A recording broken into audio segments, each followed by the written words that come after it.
Jean-Claude Juncker a annoncé aujourd'hui que d'ici l'été prochain, l'Europe réunira 21 milliards d'euros, dont 16 milliards issus du budget de l'Union européenne, avec pour objectif de mobiliser et garantir 315 milliards d'euros d'investissement sur 3 ans. Alors que nous croulons sous les dettes et que les déficits restent élevés, il est impératif de sélectionner les projets dans lesquels l'Europe investira avec beaucoup plus d'attention que cela n'a été le cas dans le passé. On se souvient du plan d'investissement lancé en 2010 par le précédent gouvernement qui n'a relancé l'activité que temporairement et a creusé considérablement les déficits. Trop de projets s'avèrent beaucoup plus coûteux que prévu et entraînent sur les décennies qui suivent des dépenses 2 à 5 fois plus élevées que la dépense initiale. Le rapport récent de la Cour des comptes sur les lignes à grande vitesse est de ce point de vue édifiant. La LGV Rhin-Rhône connaît un trafic de voyageurs et une rentabilité très inférieure aux prévisions. Au contraire, la rentabilité des investissements en faveur de la transition énergétique est connue et assurée à court terme. Grâce aux économies d'énergie et au développement des énergies renouvelables, la facture énergétique diminue et ces projets s'autofinancent. Ils ont donc peu d'impact sur les déficits. En conséquence, la transition énergétique doit être considérée non pas comme un projet parmi d'autres, mais comme le cœur de la politique d'investissement. À la veille de la conférence environnementale, au moment où le président de la République réaffirme son intérêt pour la transition écologique, Monsieur le ministre, sommes-nous prêts à faire valoir, au niveau de l'Union européenne, la priorité d'investissement en faveur d'un grand chantier européen constitué de millions de petits projets de travaux dans les logements et les bâtiments?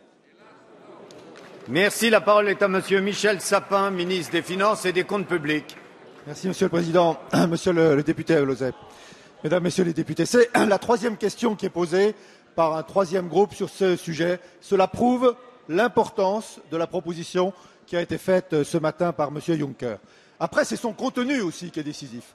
Il faut que le paquet soit agréable, mais il faut que le contenu soit pertinent, et c'est la question que vous me posez. Oui, il faut financer, avec un mécanisme auquel le ministre de l'économie a décrit. Il faut financer en mobilisant le plus possible d'argent nouveau, pas en recyclant de l'argent qui était prévu éventuellement sur d'autres lignes et qui ne permettrait pas, à partir de là, d'apporter plus d'activité à l'ensemble de nos économies de la zone euro. Mais il faut bien choisir les bons projets.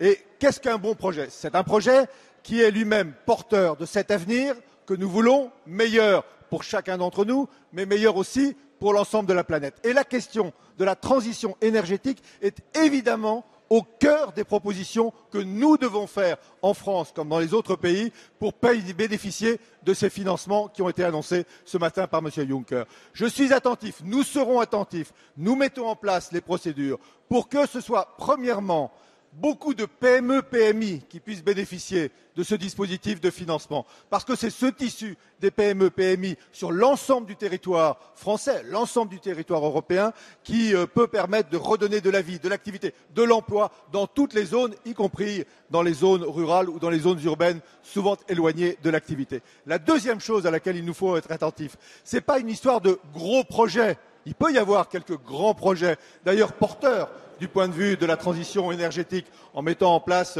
des types de transports différents qui sont plus économes du point de vue énergétique. Mais je suis attentif à ce que le développement de la transition énergétique permette de mobiliser aussi beaucoup de petits projets. Voilà la direction dans laquelle nous nous lançons pour être